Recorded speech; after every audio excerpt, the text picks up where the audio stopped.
London living with Rizwan Rashid के साथ रिजवान रशीद आपकी खिदमत में हाजिर है। अस्सलाम वालेकुम नाजरीन। फेडरल इलेक्शन कनाडा 2021 पूरे जोश खरोश से जारी और सारी है, और इसी तरह इसके हवाले से जितने भी कैंडिडेट्स हैं वो भी धड़ाधड़ अपनी मुहिम में सरगर्म हैं।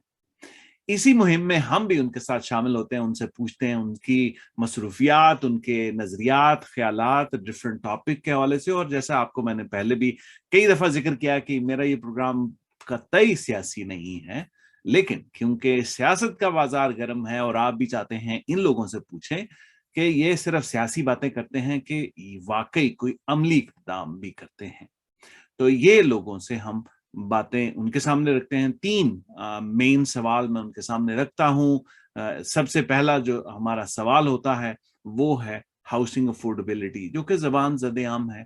हाउसिंग अफोर्डेबिलिटी ना सिर्फ अपने लोगों के लिए, क्योंकि मैं समझता हूँ साउथ ईस्टर्न नेशन जिसमें इंडिया, पाकिस्तान, बांग्लादेश, ये सब लोग किसी ना किसी तरीके से वो अफोर्ड करते हैं, बल्कि एक्सटेंड करते जाते हैं। अकॉर्डिंग टू CMHC वो कहते हैं कि 70% जो लोग हैं वो जो डिफॉल्ट होते हैं उनमें से कोई भी या बहुत कम जो है वो साउथ एशियन या इवन इमिग्रेंट होते हैं। तो इसका मतलब है कि हाउसिंग अफोर्डेबिलिटी आपका मसला शायद ना हो, लेकिन शायद आप इस बारे में अपने बच्चों के लिए जरूर सोच रहे हो। यही बातें मुझे कम्युनिटी से बहुत ज्यादा आई। इसी हवाले से आप देखते हैं कि अभी बहुत सारे और रूल्स रेगुलेशंस आ रहे हैं जिससे शायद ये फॉरेन इन्वेस्टमेंट का जो तरीका है इसमें थोड़ा सा रुकावट आए या स्टेबिलिटी आ सके। लेकिन मेरा ख्याल है ये मार्केट है, ये वो कहते हैं कि डिमांड और सप्लाई की बात है, और इस तरह ये आगे से आगे बढ़ती जाएगी। उसके अलावा हमने जॉब मार्केट इन लंदन के बारे में बात किया, जो आप देखते हैं कि बहुत ज्यादा लोग यहाँ पे मूव हुए, और लंदन में हमेशा से ही 3-4 एम्प्लॉयर के अलावा ज्यादा एम्प्लॉयमेंट नहीं आई। उसकी वजह आप ब्यूरोक्रेसी कह सकते हैं, रेड टेप कह सकते हैं, या लंदन की जो जितने लोग थे एडमिनिस्ट्रेटिवली वो लेके आना नहीं चाहते थे ताकि लंदन बड़ा ना हो जाए। लेकिन अब आप देखते हैं कि लंदन बड़ा से बड़ा होता जा रहा है, और मेरा ख्याल है इसमें नई से नई चीजें आनी जाएंगी। लंदन में इस वक्त अमेज़न वेयरहाउस खुलने जा रहा है, लंदन में एक और कैसीनो की बात हो रही है, और उसके साथ साथ कुछ फैक्ट्री, स्मॉल फैक्ट्रीज की बात हो रही है। मेन जो चीज जो कि एक्चुअली बैक पे है वो है लंदन में बहुत सारी आईटी कंपनी का कयाम। उन आईटी कंपनी में जाहिर है you do not need to be here, वो जो लॉन्ग टर्म या रिमोट वर्क है तो उससे वो इतनी इफेक्टिवनेस या उतनी आपको नजर नहीं आता, लेकिन it is happening in London. आज हम जा रहे हैं लंदन मिडलसेक्स एल्गन काउंटी में। ये काउंटी लंदन के साउथ वेस्टर्न इलाके और उसके साथ साथ सेंट थॉमस को मिलाती है। इसमें हम मिलने जा रहे हैं कैरन वैक्यो को। कैरन वैक्यो कंजर्वेटिव पार्टी की मेंबर ऑफ पार्लियामेंट रही हैं। इनफैक्ट ये 2 दफा पहले भी इलेक्शन जीत चुकी हैं। 2015 में भी जीती थी, 2019 में भी जीती थी, और अब भी ये कंजर्वेटिव पार्टी के प्लेटफॉर्म से इसके लिए लड़ रही हैं। Karen actually deputy house leader of the opposition है ऑटोवा में। उसके अलावा कंजर्वेटिव पार्टी की शेडो मिनिस्टर हैं वुमेन एंड जेंडर इक्वालिटी में, और उसके अलावा उन्होंने स्टेटस ऑफ वुमेन और फैमिली अफेयर्स के बारे में बहुत ज्यादा काम किया हुआ है। अगर मैं उनकी थोड़ी सी और आपको बताऊं तो उनकी as a member of parliament उन्होंने स्टैंडिंग कमेटी की चेयर रही हैं स्टेटस ऑफ वुमेन में। उसके अलावा ये शेडो मिनिस्टर हैं for families, children and social development की। ये कंजर्वेटिव सोशल डेवलपमेंट कॉकस जो 2016-2019 का था उसकी चेयर थी, और आल्सो कंजर्वेटिव कॉकस जो LGBTQ था उसके साथ लिएजन ऑन किया है। ये बुनियादी तौर पे फार्मर हैं और उसके अलावा फार्मर के साथ साथ इन्होंने लंदन में एक स्मॉल बिजनेस किया और ऑल्सो जो जो जो प्रेस्टन मेंबर ऑफ पार्लियामेंट थे उनके साथ तकरीबन 11 साल काम किया और उसके बाद ये सियासत में आई। तो आज हम मिलते हैं कैरन वीकियो से और उनसे पूछते हैं उनके ख्यालात, उनकी personal opinion about different things, क्योंकि I'm sure as बड़ी पार्टी के अपने स्टैंड्स होते हैं, अपने पर्सपेक्टिव होते हैं, लेकिन इंडिविजुअल लोगों के जो पर्सपेक्टिव होते हैं, मैं चाहता हूं कि वो हम सुने कि वो वाकई में अपने अपने कॉन्स्टिट्यूएंसी के लिए, अपने लोगों के लिए क्या कर सकते हैं। Let's meet Karen Vecchio. Karen Vecchio, the Deputy House Leader of the official opposition, and Ottawa, currently Member of Parliament from the Conservative platform. She is going for re-elect or trying to win that seat again of Elgin-Middlesex County. She was 2015 as well as 2019 winner of this county. Let's welcome Karen to London Living Show. Welcome. Hi, and thanks so much for having me on the show today. I really appreciate the time. Thank you so much, Karen. I know you are busy. I know you have a lot on your, and this election came right off nowhere and everybody was just caught off guard. But I know you are busy door knocking, meeting people, but also you must be comfortable going into the home because that is your constituency. You have met them for years, 2015, 2019, and over the years you have met them. Now we are talking with the South Asian population and London in general. Where are we going to start? What message you want to start our show tonight? Well, first of all, I really appreciate the fact that, for the last number of years, I have been serving as the Member of Parliament. So I've had those opportunities to meet with stakeholders, to meet with constituents who are having problems, whether it's their old age security or whether it's, an issue with some of their CRA issues. There's so many different things that I have the opportunity to meet constituents with and to meet with Canadians about. So I have had that unique opportunity to have those one-on-one conversations and to speak to the different municipalities to see what are some of their needs, whether it's infrastructure or some of those community social needs as well. So that has kind of given me a bit of an advantage because I've already been out there working for the last 6 years in the role as a Member of Parliament. Awesome. And folks, if you're listening and watching us, Karen, not only herself grown up at a farm, as well as owned a small business in London before joining in politics. And within politics, she actually worked about 11 years or so before really stepping into this. So she knows ins and all, and she actually can connect with the people, and that is a track record for her. She was a shadow minister for women and gender equality as well, and a number of other things, because I think women, she represents women greatly. Now, I wanted to start off from here, where I am hearing about, because you're talking about farmers and farmers, this one of the things what we hear now is migrant worker issue with the migrant worker for the farmers. What's your stance on that? Well, it has been a challenge, and we know that for the last 30 years, we've had migrants workers come to Canada, a lot of times under the seasonal workers for agriculture. So we'll have people coming up for the Caribbean. And we also have had different relationships with different countries when it comes to longer, where they can be up here for 2 years. But we know we've had a lot of issues. We've seen our economy right now kind of being stagnant, but during those times of growth, we're having problems getting that labor, whether it's domestically or whether it's bringing it in from other countries. So that has a lot to do with the immigration, citizenship and refugee process. We need to get those wheels turning. We need to be able to ensure that we can help people get to this country to help a lot of times with our harvests, or a lot of times providing skilled labor that we are in search of. So there's lots of opportunities. And so we have to find ways of express entry and making sure that we really focus on the priorities of Canadians to ensure that we can continue to grow our economy and what Canada, what is the future of Canada. Absolutely, absolutely. And I love it because I think including me as an immigrant when years ago when I came in, I would love to hear that kind of aspiring thing that somebody's looking after for more immigrants to come in, and Absolutely. not only come into Canada, a peaceful and a loving country, but also being part of productive team. And that this is where folks wanted to talk about. Now, Karen, I want to switch this to I love this because I wanted to keep that our discussion locally. I understand as a member of parliament, you have a national and international view. When everybody was listening to the debate, they were talking about environmental issue, talking about post-COVID world and all that. Yeah. But here in London, here's at home, most people talking about housing affordability.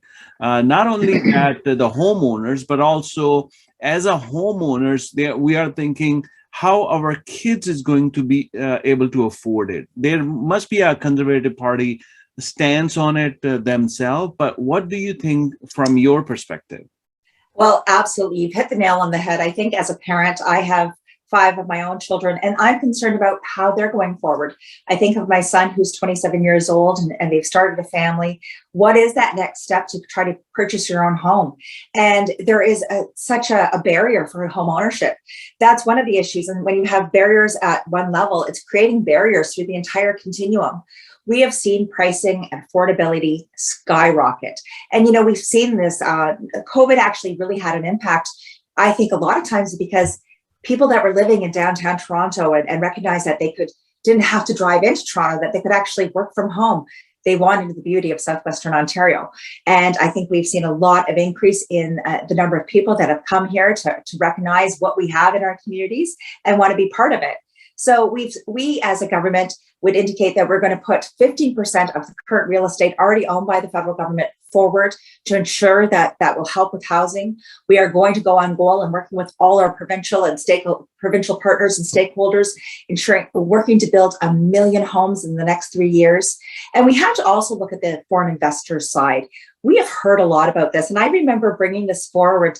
I had heard it was one of those stories that you had heard, right? And it was about a person coming over and purchasing 50 of the 51 homes that they had looked at when purchasing real estate back in 2015. And I'm thinking, that just sounds made up. That just sounds made up. Well, we're seeing as we're looking at a lot of homes stay empty when there's a need for those bricks and mortar places. We are going to put a ban on foreign home ownership when it comes to people not actually residing in Canada and just owning that home. So I think that we have to take strides to what can we do at all levels. And of course, I always have my heart is there, always working with the vulnerable populations as well. So ensure that we have policies and programs that work for people that are starting at the beginning of that realm.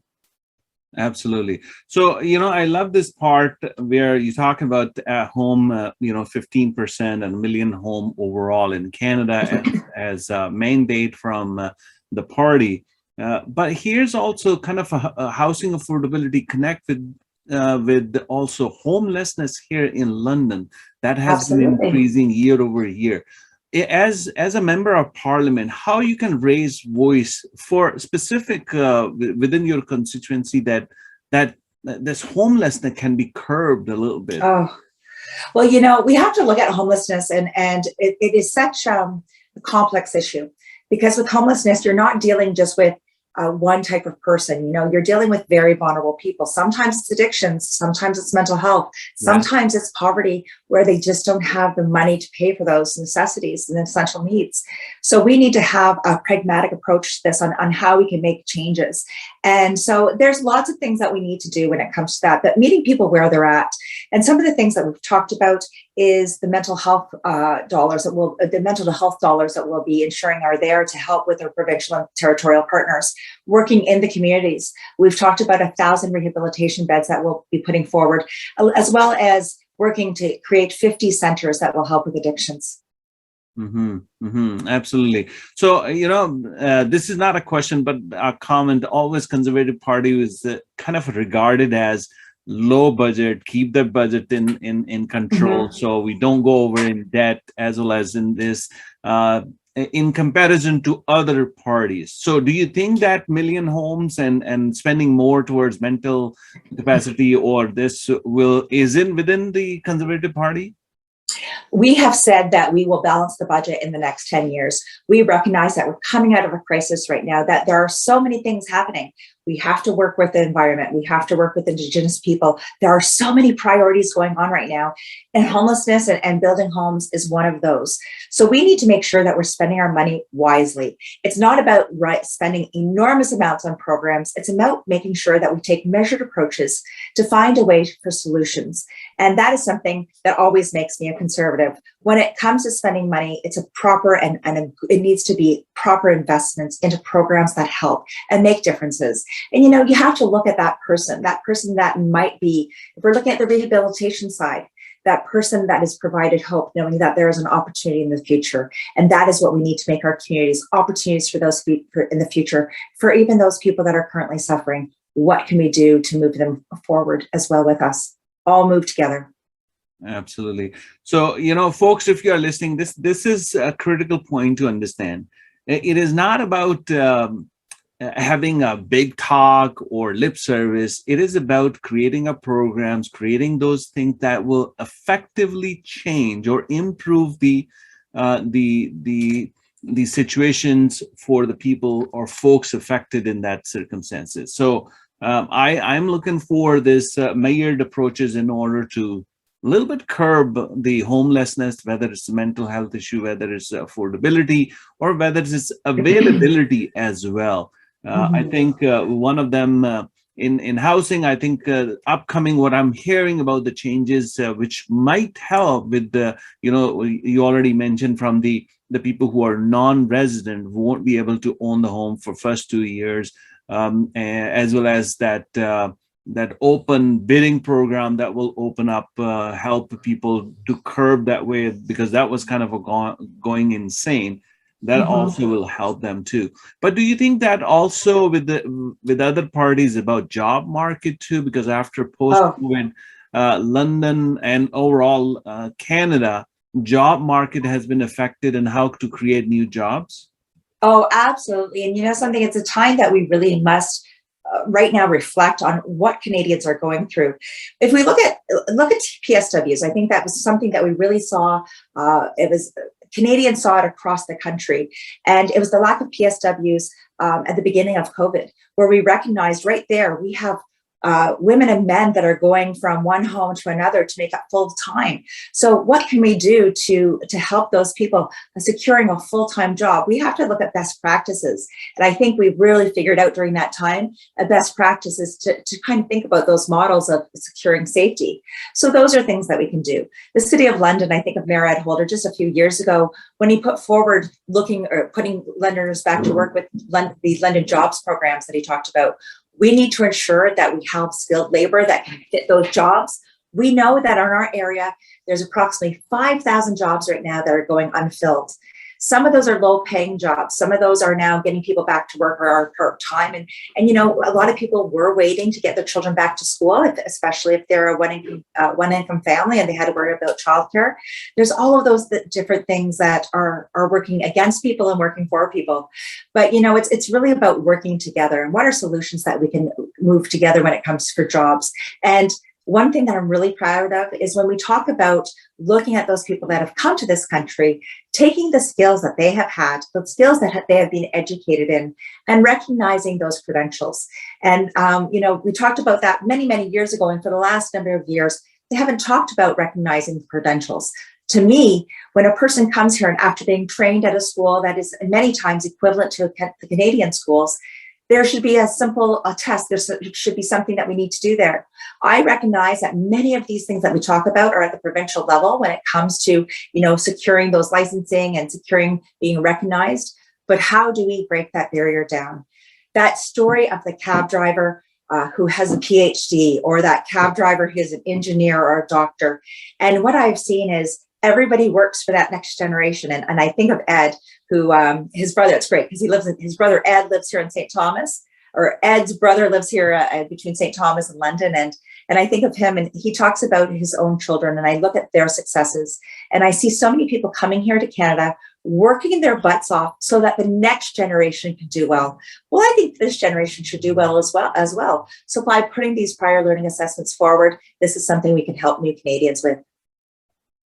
When you talk about these accepting credentials and helping them move forward faster, become productive, this is music into ears to all of the immigrants, because you're right. There are immigrants who are highly qualified, can add more value, whether they're in profession or other, but they probably get hindered by these what I call laws, rules, which are effective at one point, but now when your education and experience is kind of a worldwide, and you can see all those things. I mean, back in the days when the information was never flowing throughout the world or different countries appropriately, but now it is possible. Anything happen in Canada can be accessed across the world today.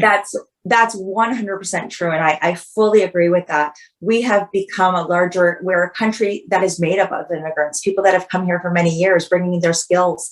And we know that schooling across not only this country, but across the world, that there are many equivalencies. So we need to take that. And if a person becomes a doctor in one country and why should they not be able to do it here? We need to work with those associations at the provincial level to break down those barriers.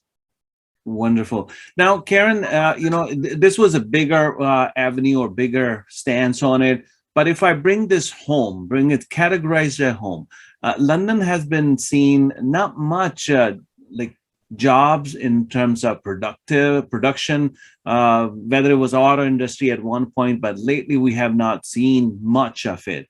Except the retail job or service-oriented job. Now we are seeing that the Amazon warehouse is coming. That's good. We heard some of the casino things is happening, so that is also great. But from the industry production job, as you as a member of Parliament who were in the past at Ottawa, what do you think you can do or help Londoners get more production jobs? Well, first of all, I really love the fact that I'm being interviewed by somebody who knows what's happening in my riding, because those are exciting projects that are coming to Elgin-Middlesex-London and that will bring jobs and will bring opportunities. We are on the 401 corridor. We're 2 hours to Toronto. We're 2 hours to Windsor. The opportunity for trade is enormous here. So we have put forward policies that will work for Canadians and will work for Canadian manufacturing as well. One of our policies comes through the environmental policy. We're recognizing that we're going to have measures to fight against climate change, and those countries who choose not to, well, they're going to have a carbon tariff brought through the border. So if we're bringing in something from China that is not meeting what our standards are, well, there's going to be a tariff implemented on that. That is not fair to Canadian businesses. To me, it's trading with our partners, with countries that have fair and equal human rights that we do. And when it comes to playing in the global world, we want to make sure that every single time we're sending things, if we're going into conflict, that our canola is not being stopped, that our pigs and our beef isn't being stopped. Because, when those are being stopped, the manufacturing is being stopped as well. So you have to look at what we can do here when it comes to providing the skills and the retraining that we've talked about. That's one part of our plan. But the other part of the plan has to do with trade. Canada is a trading nation. For the last number of years, we've kind of lost our way on that, and we've not done well when it comes to our growth. But it is a time that we can move forward. There are many like countries that we can do those with, and so many opportunities for us to move forward with. So that is what I would say some of the best things when it comes to finding those jobs in productivity and manufacturing. Wonderful. So Karen, I mean, just one last thing. It has been talked about that, fast transportation, whether it's a rail or highway or the buses, whatever the case may be, between Toronto, GTA, and London was long in this. If conservative government comes in a majority, do you think that is a possibility, or that's something you would like to push for? London? Well, I think whether we go through a majority or a minority, we have to work on projects that are good for Canadians. And this is something that it's been really interesting because I believe it was 2010 that I took part in. It was when they were talking about high speed and high performance rail back in 2010 under the Wynne government. They were talking about what we can do connecting London to Toronto and forward to Montreal. And once again, we've heard talks about this, but we also know that there's been a change in how people are working. We want to ensure that people are able to travel to Toronto to go and see the Toronto Blue Jays, who I am hoping make it to the playoffs. Yeah. Meanwhile, we know that people are now working from home. It's a different space, right? So we're going to have people that want to be able to get there quickly. Is the number of commuters the same? Well, we know that as things grow and that as people become greener, that we're going to be looking at different measures. I've heard of some great projects that they're pushing for in Simcoe North, where they're trying to get transit down to connect quicker to downtown Toronto. We can push for things like this when we know it works, when we know that those populations need to commute, making it faster, making it more environmentally sound, and working together to get Canadians moving. That is something I think we really need to reflect on, but we also need to look at some of the changes in our jobs and our economy to reflect what the new needs may be. Certainly. The job market has been changed, and I think that's one part or one role happened that's why the move from GTA or even from different provinces made it to London, because people can work remotely. But I agree with you. There should be a faster way to go and see Blue Jays game and then come back the same night rather than staying over there. That has been my savior during the election, is watching a Blue Jays game. I'm loving it. I love it. So. Yeah, fantastic. Now I'm going to switch to one of the other topic, which is very heartfelt, what happened here in June of this year. Absolutely. At Hyde Park, when three generation were wiped out by somebody who was open to diversity and inclusion, not understanding the other races, other religion, other colors, and which is still in court to be this. What's your stance on that yourself? Okay, so I want to start on about who I am and how we have to grow this conversation, because I think it starts from absolute ignorance. And sometimes I look at what happened in London, and it is, the family and people in the community are still grieving, right? This is something, this type of action not have happened. But I grew up in the community of Sparta. We had 3 churches. At the end of the day, I didn't realize that there was more outside of just being Baptist, United, and Quaker. I didn't recognize all of the religions around the world. I am now stepping forward, especially in this role, to see how we're so much alike when it comes to these types of issues. How at the bottom of issues, we are all core human beings that have the love for our children, our families, and our spouses. And we want greater education and we want greater opportunities. So I think a lot of times those things that divide us, it's really, I think we really need to what makes us all the same. Mm-hmm. And I look at this family that was killed and the tragedy behind that. This was a family just going out for a walk, and we had somebody who does not think like you and I, who thought that this was okay because somebody prays to either, I praise to a different God or praise through a different way to God. Mm-hmm. At the end of the day, we're all praying for the same thing. We're all praying for the safety and security and love for our families. And so no matter where you're taking that message to for the greater world, we're all asking for the same things. It's about our communities. It's about our country. Mm-hmm. And I wish people would sit back and recognize what we have in common before we go and think that somebody is not worthy because of their religion. I'm so proud of the growth that I have personally found as well. And I just wish people would just break down the barriers and stop being so ignorant. We are all children of a greater person or greater God, or however you believe. If you want to get into whoever you believe, but we all deserve to be treated with respect and dignity and kindness. And let's get back to those fundamental views of Canadians. Mm-hmm. We are Canadians. We are a kind country. Let's get back to those types of values where everybody is welcomed and everybody has the same opportunities.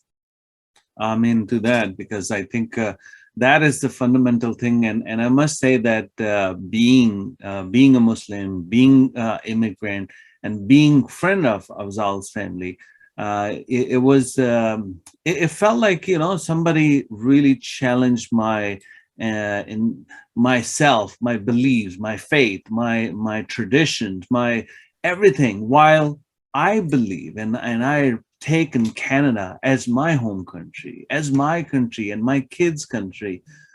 And Karen, I must say that, and I feel like sometimes I get a little bit emotional in that aspect of it, that the outpour from London and community was such a powerful way that we felt like, wow, Yeah.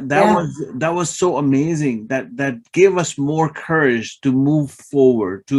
And then multi-faith came along, all the Yeah. people from other nations came along, and that helped move past that. But I think I wish what you are mentioning, it would carry on rather than at the Yeah. time of the crisis. We work together as brothers and sisters, and understand and value each other diversity, and Yeah. include everybody together, and not really looking from alienation of one nation, one race, one culture, rather than Yeah. include everything. And Islamophobia is real, and this is out there, and we need to fight about that. And you know something, I have reflected. I think the most soul searching I've done has, I mean, I think of the residential schools, followed by this. I said to my husband, like, my heart's being torn out right now. Like, everything I have known is being questioned. And I look at, how do we change people's thoughts? It's up to us, one person at a time. I watch people grow, and you know something, I've been so fortunate to be able to meet with the different leaders of the Muslim community, to have these conversations. I have been so fortunate. I have a young woman that works with me, and I love her because I can ask her every question, and we share together, and I just value her. And to me, that's what it comes down. We are Canadian first. That's what we do. And whether we're coming from where I came, where my family came from many generations ago in England, or where you came from, we're Canadians, and let's love this country first, and love the people of this country and how we can make it up. It's one of those things. I just look at us as one big family, and that we can do a lot better if we just break down those barriers, learn about one another, and just love one another. It sounds so silly, but to me, it's just common sense. This is how we break these barriers down. Yeah, absolutely. Love is the way. We are all human. If we love each other, if we love our environment, if we love our country, if we love our all the differences, we feel more peace, more harmony, and that peace and harmony actually blossom our all selves into a rainbow where everything is colorful. And that's what I look for there. Ladies and gentlemen, you are watching Karen with us, going for the re-elect from the Elgin-Middlesex riding. She has been part of a political party, political race for quite some time. She understands, as you heard from her perspective, whether it's housing crisis, whether it's Islamophobia, and whether it's job market. And along with that, she has a lot of other aspect of it, whether it's environment, whether it's COVID comeback. I love to hear more. And I know in a short span of time, you can't hear all about her. But I think if you need more questions, pick up the phone and call, or go to her website, which is karenvecchio.ca. You can ask more information. At the end of our show, what message you wanted to leave with our audience with, Karen? Well, at the end of the day, I am so proud to represent the great people of Elgin-Middlesex-London. We know that it's been a very, very difficult time, whether it's COVID or as you indicated, things that have happened in London that have brought us all together at really difficult times. But I am here to be a leader, and I am here to work for the people of Elgin-Middlesex-London, as I have done in the last 6 years. I'm asking for your vote, and to vote Veechio on September 20th. Absolutely. Please vote. September 20th. Vote is your responsibility to do it. take that and really apply that, and also make sure that the advanced voting is open. If you want to vote now, you can do so. Karen, thank you so much for joining Thank in you. and giving us perspective on different ideas. I know I put you on spot for a couple of things. Hey, it's all good. This is what it's about. That's what, my job is to be open to everybody, and that's what I try to do. Awesome. Keep watching London Living with Rizwan. और ये था नाजरीन आज का programme London living with Rizwan Rashid के साथ। आपने Karen वैक्यो जो कि मेंबर ऑफ पार्लियामेंट रही हैं कंजर्वेटिव पार्टी के प्लेटफॉर्म से इन ऑरवा 2015-2019 में, और अब दोबारा री इलेक्ट होने के लिए फाइट कर रही हैं। कैरन ने बड़ी उम्दा तरीके से बात की, उम्दा तरीके से उन्होंने डिफरेंट टॉपिक पे बात की, और लिटरली फॉर द इस्लामोफोबिया और जो लंदन में मुसलमानों के साथ हुआ उस पर हमारी डिटेल ऑन कैमरा और ऑफ कैमरा बात हुई, और उन्होंने अपने दिल से बताया कि उनको वाकई बहुत सदमा और बहुत अफसोस हुआ कि हमारे नज़दीक हमारे अंदर कैसे हो रहे हैं। उन्होंने ये भी बताया कि इनफैक्ट वो दूसरे लोगों से मिल के चाहती हैं इंटरफेथ में, डिफरेंट कल्चर डिफरेंट रिलीजन से मिल के इस चीज का खात्मा किया जाए एजुकेशन से। इसमें मजीद लोगों को बताया जाए कि कैसे हम दूसरे लोगों को डाइवर्सिटी एंड इंक्लूजन को मिला के we can become one nation, because she and we all are proud Canadian. I hope you enjoy the show. I hope आपको कंजर्वेटिव पार्टी के member of parliament of Elgon Middlesex county के इन candidate के हालात का अंदाजा हुआ होगा. If you need to have more information, I always insist, please pick up the phone, please email, call, check out their past and present work in order to understand their stance on it. And if you need more information, you can always ask them. They'll probably be door knocking. They're probably in your area. So please do so, because September 20th is upon us. It's right next week. Go for voting and exercise your right to pick up the right candidate that represents you, your ideology, and who you think can be the best for your county, for your constituency, and overall Canada. Keep watching London Living with Rizwan Rashid. Until next week, Allah Hafiz.